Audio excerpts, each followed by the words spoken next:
Ich zeige euch in diesem Video, wie ihr die Resident Evil 7 VR-Mod installiert, startet und was ihr zu beachten habt. Also bleibt dran.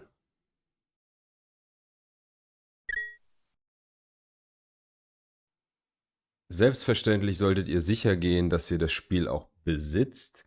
Ich habe jetzt hier die Steam-Version und bei der Steam-Version müsst ihr darauf achten, dass ihr je nachdem, es gibt zwei Versionen, einmal die neuere mit Raytracing für DirectX 12, aber die meisten PCs werden daran zu knabbern haben und soll wohl auch nicht so performant sein. Aber Capcom hat da die Möglichkeit gegeben, die Version zurückzusetzen. Da geht ihr hier einfach rechts auf euer Spiel, dann Eigenschaften und dann unter Betas könnt ihr die DX11 Non-Raytracing Version auswählen. Und dann updatet sich euer Spiel und ihr habt die ältere Version, die kompatibler ist zu der Mod. Dann braucht ihr noch die Mod selber. Die könnt ihr hier beim GitHub des Entwicklers PreyDog runterladen. Da geht ihr einfach runter. Die Links findet ihr unten in der Beschreibung. Es gibt hier noch quasi Newables, also wenn da nochmal ein paar Sachen gefixt wurden und so weiter, kann man die hier finden. Fürs Erste ist es vielleicht sinnvoll, dass sie hier bei der stabilen Version quasi bleibt. Da gibt es dann eben zwei verschiedene Versionen der Resident Evil 7 Mod. Einmal die RE7.zip, das ist für die neueste Version, also auch mit Raytracing. Und wenn ihr ohne Raytracing das Ganze nutzen wollt mit der zurückgesetzten Version, die ich euch eben gezeigt habe, müsst ihr hier die TDB49.zip runterladen und abspeichern und entpacken. Habt ihr das Ganze entpackt, dann sieht das bei euch so aus. Ihr habt hier ein paar Dateien. Ihr müsst jetzt den Spieleordner öffnen. Hier bei Steam klickt ihr dann einfach rechts unter Verwalten, unter lokale Dateien durchsuchen. Dann öffnet sich bei euch der Installationsordner und hier müsst ihr das Ganze einfach hineinfügen. Bei mir ist das schon geschehen, daher wird er jetzt zeigen, dass ich Sachen ersetzen möchte und dann habt ihr das Ganze auch schon. Hier könnt ihr jetzt noch eine Sache beachten. Standardmäßig wird OpenVR unterstützt, also das ist die Steam VR Schnittstelle. Wenn ihr jetzt zum Beispiel ein Windows Mixed Reality Headset habt und ihr habt Probleme mit OpenVR oder wie auch immer, gibt es auch die Möglichkeit, OpenXR zu aktivieren. Hier steht zum Beispiel ein kleiner Hinweis: Delete OpenVR API DLL if you want to use OpenXR. Also, wenn ihr OpenXR nutzen wollt, aus welchen Gründen auch immer, weil es dann vielleicht stabiler läuft oder wie auch immer, müsst ihr hier diese OpenVR-API DLL löschen oder einfach umbenennen, zum Beispiel .backup oder so. Dann wird die auch nicht geladen.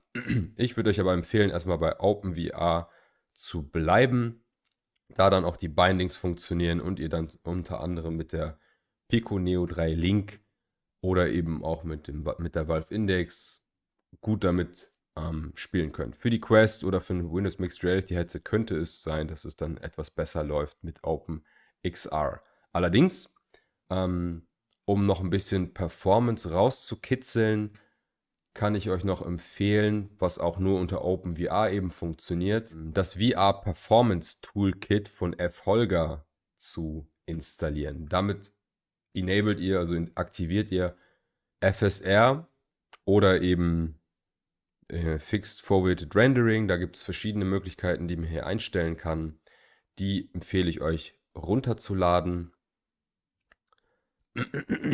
Unter Releases hier könnt ihr das Ganze runterladen. Ich mache das auch einfach mal in den gleichen Ordner.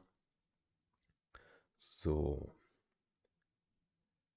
Hier habt ihr jetzt ein paar Dateien. Die könnt ihr genauso in den Resident Evil Ordner reinziehen und ersetzen, falls ihr die schon habt. Ich hatte die jetzt schon. Und jetzt sollte quasi FSR bei euch aktiviert sein. Hier gibt es noch eine Datei, vrperfkit.yml. Die könnt ihr mit einem Editor öffnen. Und dann könnt ihr hier alle möglichen Sachen einstellen. Dazu habe ich noch ein extra Video gemacht. Wenn ihr da in die Materie reingehen möchtet, schaut euch das an. Hier empfehle ich euch, die Methode FSR auszuwählen und dann ja den Render Scale auf zum Beispiel 0,8. Das ist dann eher moderates Upscaling, ohne dass es stark verschwommen wird. Und ansonsten könnt ihr das eigentlich alles so belassen. Das spart euch ein paar Frames und es sieht nicht sonderlich schlechter aus, meiner Meinung nach. Hier gibt es auch noch NAS, aber das finde ich oft nicht so hübsch. Aber FSR funktioniert prächtig. So, dann müssen wir noch in Steam ein paar Einstellungen vornehmen. Da gehen wir rechts auf Eigenschaften bei eurem Spiel. So. Und hier müsst ihr dann den VR-Kino-Modus verwenden, ausschalten. Ja, das schaltet ihr aus und dann sollte das schon funktionieren. Für gewöhnlich müsst ihr dann die Einstellungen für die Mod in VR vornehmen. Ich finde das aber sehr umständlich und habe dann eben gerade gelesen, dass man das auch hier in der Config-Datei einstellen kann. Und das würde ich euch auch empfehlen. Zumindest ein paar Sachen könnt ihr da schon vorab einstellen. Da müsst ihr hier die Datei re2-fw-config-text hier in eurem Installationsordner einfach öffnen. Und da habt ihr dann die ganzen Mod-Einstellungen und hier könnt ihr das meiste eigentlich belassen. Aber was ich persönlich sehr wichtig finde, das erkläre ich euch gleich dann auch nochmal im Video, also in-game, wo ist es? VR-decoupled pitch gleich true. Also da steht normalerweise false. Da empfehle ich euch true einzustellen. Wie gesagt, ich erkläre euch das nachher nochmal. Und was ihr auch machen könnt, hier RE8 VR, ignoriert, dass es da eine 8 steht. Das funktioniert auch mit Resident Evil 7. Hide Lower Body und Hide Upper Body. Wenn ihr das möchtet, ich persönlich finde es besser, dann seht ihr nur eure Arme und nicht den gesamten Körper. Ich finde das manchmal ein bisschen irritierend und störend, wenn man sich ein bisschen nur den Kopf bewegt, dass der ganze Körper dann mitgeht. Da könnt ihr True einstellen bei diesen beiden Einstellungen und dann seht ihr nur eure fliegenden Arme. Oder eben nur den Oberkörper könnt ihr dann einstellen, wie ihr das möchtet. Die ganzen anderen Sachen würde ich erstmal alle so belassen. Ihr könnt hier noch rumprobieren, aber das würde ich dann in VR machen, damit ihr dann eben den A-B-Vergleich habt, die Vignette einzustellen oder auszustellen oder anzustellen. Das finde ich schwer zu sagen, wenn man das nicht direkt sieht im Vergleich. Wenn ihr einen beefy Computer habt, könnt ihr euch noch dafür entscheiden, die 4K HD Upscaled Textures runterzuladen. Also dann kriegt ihr Texturen, die mittels einer AI-Software hier hochskaliert wurden. Wenn ihr das ausprobieren möchtet, könnt ihr das gerne tun. Da gibt es auch wieder zwei Versionen. Einmal die normale Standard Raytracing-Version. Da ist die Installation ganz einfach. Ihr müsst die Dateien runterladen und dann einfach in eurem Installationsordner entpacken. Da habt ihr hier unter Files, Link wie gesagt in der Beschreibung. Hier gibt es aber die Full- und die Light-Version. Die Light-Version solltet ihr dann nutzen für VR, weil das Ganze wohl sehr performant sein soll, empfiehlt der Modder. Ihr könnt natürlich auch auf die Full-Version greifen, wenn euer PC das packt. Das ladet ihr runter und entpackt das in den Installationsordner. Bei der Non-Raytracing-Version hier, Pre-Update nennt er es hier, ist das ein bisschen komplizierter. Also in meinem Fall nutze ich ja die Non-Raytracing-Version. Müsst ihr hier den sogenannten Fluffy Manager runterladen. Das ist ein Mod-Manager für die Resident Evil und andere Framework-Mods, also für wahrscheinlich Sachen von Capcom hauptsächlich, hier Resident Evil 5, 6, Dragon's Dogma und so weiter. Den ladet ihr einmal runter. Habe ich schon gemacht. Und dann habt ihr hier den Mod Manager. Jetzt könnt ihr den Mod Manager einmal starten. Jetzt fragt ihr euch nach dem Spiel. Wir wählen natürlich Resident Evil 7 aus. Jetzt braucht ihr den Game Path. Den öffnen wir einmal und dann ja, habe ich das hier schon drin, was euch das Leben erleichtert, bevor ihr das suchen müsst. Ihr öffnet den Pfad in Steam VR, nicht Steam VR, in Steam. So. Und dann könnt ihr hier oben einfach den Bereich mit Steuerung C kopieren und hier einfügen, Enter drücken und dann müsst ihr hier nur die RE7.exe auswählen. So, dann ist der Mod Manager schon mal bereit. Wir müssen jetzt noch hier die Full- oder Lite-Version extra für die Non-Raytracing-Version runterladen. Hier vom Google Drive, vom Modder. Ist jetzt nicht über Nexus Mods. Das habe ich jetzt mit der Lite-Version gemacht. Das hat auch eine gute halbe Stunde gedauert, trotz guter Leitung.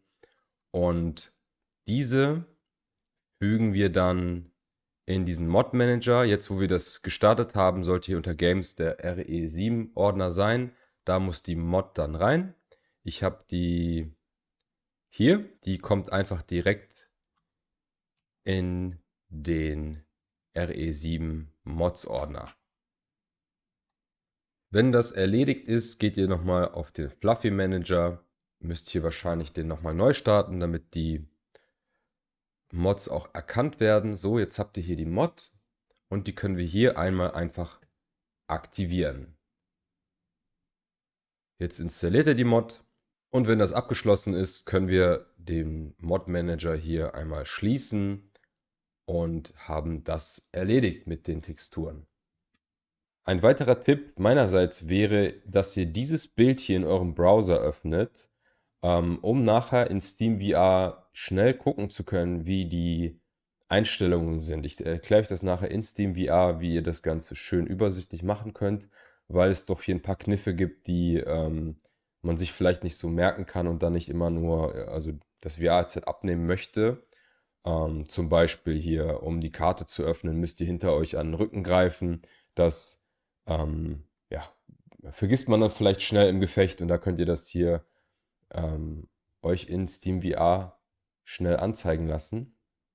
Geht leider nur, wenn ihr den Browser aufhabt. Es hat bei mir nicht funktioniert, in SteamVR da einfach eine Bilddatei aufzumachen, aber mit einem Browser sollte das funktionieren. Idealerweise, wenn ihr einen zweiten Monitor habt, schiebt es einfach rüber auf euren zweiten Monitor und dann erzähle ich euch nachher, wie ihr das dann euch einblenden lässt. Bevor ihr das Spiel jetzt startet, solltet ihr sicher gehen, dass SteamVR läuft und euer Headset gestartet ist. Hier in der Pico Neo 3 Link zum Beispiel müsste ich dann im Headset alles vorbereiten und sehe dann hier in diesem kleinen Fenster hier, dass das Gerät bereit ist. Wenn ihr das umgekehrt macht, startet das Spiel zuerst und das ist dann ein bisschen komplizierter.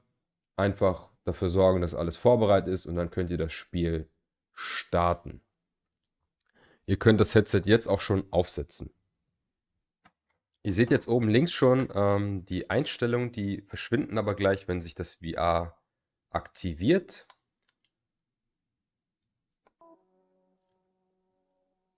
Und da sind wir auch schon im Spiel. Ihr könnt jetzt theoretisch schon direkt loslegen, aber ein paar Sachen könnt ihr noch beachten, wenn ihr Oculus Touch Controller nutzt, also generell ein Oculus Headset, könnt ihr hier in der Controller-Konfiguration des Spiels andere Zuordnung auswählen. In meinem Fall ist es irrelevant, weil ich habe die Pico-Controller, da gibt es noch keine Bindings. Dann macht ihr hier unter R7 und da habt ihr hier als erstes schon Controller-Bindings für die Oculus Quest, die für die Mod passend sind. Ich weiß gar nicht, vielleicht braucht ihr die mittlerweile nicht mehr, aber bei der Mod, bei der Resident Evil 7 Mod stand das als empfohlen. Dann, wenn ihr euch das Leben noch ein wenig erleichtern wollt, ich habe euch ja schon eben gesagt, dass ihr dieses Bild in einem Tab offen lassen sollt. Da geht ihr nochmal ins Steam-Menü und hier unter Desktop könnt ihr dafür sorgen, wenn ihr zum Beispiel einen zweiten Monitor habt, habe ich es jetzt hier offen als zweiten Monitor. Ihr könnt gucken, ob ihr das hier unter Ansicht hinzufügen ohne den ganzen Desktop-Kram machen könnt. Bei mir hat das jetzt nicht funktioniert. Ich muss das jetzt leider so ein bisschen umständlich machen. Das könnt ihr jetzt hier zum Beispiel in Float in the World machen. Dann machen wir das ein bisschen kleiner, so dass ihr es noch lesen könnt und verschiebt das hier zum Beispiel einfach an die ja, an die rechte Seite. Ihr könnt es nachher natürlich einfach wegtun, aber für den Anfang ist es vielleicht gar nicht schlecht zu wissen, wie die Steuerung funktioniert. So, dann können wir auch eigentlich schon rein ins Game. Ich habe jetzt schon einen Speicher ausgewählt, der sich in der Küche abspielt. Dadurch, dass ihr die ganzen Einstellungen schon vorher vorgenommen habt, müsste das Spiel auch schon gut spielbar sein. Was ihr jetzt noch machen könnt, ist zu gucken, ob die Sachen aktiviert wurden. Hier habt ihr eure Hand und wenn ihr jetzt mit der rechten, also die Hand müsst ihr vor euch halten und die rechte anzeigen hier, dann habt ihr dieses Mod-Menü. Das haben wir, wie gesagt, schon vorab eingestellt in der Config-Datei, weil das, ihr seht, es verschwindet manchmal, das ist so ein bisschen umständlich. Hier unter VR könnt ihr nochmal überprüfen, ob hier der Decoupled Camera Pitch aktiviert ist. Das ist, finde ich, ganz wichtig. Und ja, ich habe hier, wie ich schon erwähnt hatte, meinen Körper ausblenden lassen. Das finde ich so viel praktischer. Und genau, jetzt habt ihr rechts Controller-Einstellungen, zum Beispiel solche Sachen wie, wenn ihr einen Hinterkopf haltet und dann die Taste, was ist das, Y, glaube ich, dann öffnet ihr die Map. Ja, habt ihr es gesehen? Also ich habe jetzt hier die Map aufgemacht. Ich mache das vielleicht weiter so, da könnt ihr es besser sehen. Also ich habe hier meine Hand. Wenn ich jetzt Y drücke, kommt mein Menü, also mein Inventar. Wenn ich es aber hinter den Kopf halte, dann kommt meine Map. So, das sind so Sachen, die hier die Mod macht, damit, ja, weil wir einfach nicht so viele Knöpfe haben. So, und ich sehe jetzt auch schon den Unterschied. Ich sehe zum ersten Mal die Mod-Texturen. Ist schon ein kleiner Unterschied zu sehen. Es ruckelt jetzt bei mir auch schon ein bisschen mehr, aber dank der VR Performance Kit Mod funktioniert das schon ganz gut. Um zu sehen, ob diese Performance Mod funktioniert, könnt ihr auf der Tastatur STRG und F1 drücken. Dann solltet ihr, müsst ein bisschen darauf achten, es ist ganz schwer zu erkennen, einen roten Rand um euer Sichtfeld sehen. Das zeigt euch auf jeden Fall an, dass die VR Performance Kit Mod aktiviert ist. Also anders gesagt, dass FSR aktiviert ist. So. Und das spart euch einiges an Performance. So, die Erklärung für einen Decoupled Pitch, Camera Pitch, ist, wenn ihr zum Beispiel hier, das ist ein super Beispiel, ich mache mal kurz das Ding hier wieder weg, ist, wenn ihr zum Beispiel hier diesen Kühlschrank habt. Wenn ich jetzt den Kühlschrank öffnen möchte mit A, dann kommt sozusagen eine Cutscene. Also der Charakter geht in den Kühlschrank, also macht den auf, guckt rein und bewegt dann den Kopf. Und das sorgt für Motion Sickness, für mich zumindest. Und dieses Decoupled Camera Pitch sorgt dafür, dass das nicht passiert. Ihr werdet zwar auch rangezogen, also der Körper bewegt sich nach vorne, aber euer Kopf bleibt an Ort und Stelle. Das hat Vor- und Nachteile. Ich zeige es euch jetzt mal. Ich drücke jetzt A. Und es ist viel angenehmer, als wenn der Körper sich so mitbewegt. Ich glaube, jetzt kann ich das nicht mehr machen. Das fand ich hier ganz schlimm, weil der Charakter in den Kochtopf reinguckt und dann wird einem echt übel. Oder hier viel angenehmer. Also das ist wirklich, fand ich tödlich. Das hat Vor- und Nachteile. Vorteil habe ich genannt. Nachteil ist, Cutscenes sollen euch natürlich irgendwo hinleiten. Euch zeigen, hier ist der Point of Interest, da müsst ihr hingucken. Das würde so jetzt nicht mehr passieren. Das heißt, ihr müsst schon darauf achten, dass ihr an gewisse Stellen auch dahin guckt, wo das Spiel das möchte. Sonst verpasst ihr vielleicht irgendwas. Und was auch ja, komisch ist, sag ich mal, wenn ihr eine Cutscene habt, könnt ihr natürlich dann auch mal nach hinten gucken und dann könnte es sein, dass da ein Charakter steht in der T-Pose oder was auch immer, weil das Spiel natürlich nicht dachte, dass ihr in dem Moment in der Cutscene hinter euch guckt. Ne? Das solltet ihr beachten. Ansonsten würde ich sagen, ist das Spiel schon sehr spielbar. Es gibt leider keinen Snap-Turn. Es gibt Möglichkeiten, das zu modden mit der OVR Toolkit, mit dem OVR Toolkit, aber das empfand ich noch nicht als gute Lösung, wenn sich da was tun sollte. Ich habe es ausprobiert und es funktioniert, aber ich kann es euch ja mal kurz erklären. Wenn ihr Snapturn im OVR Toolkit sorgt dafür, dass euer ganzer Playspace sich dreht. Ne?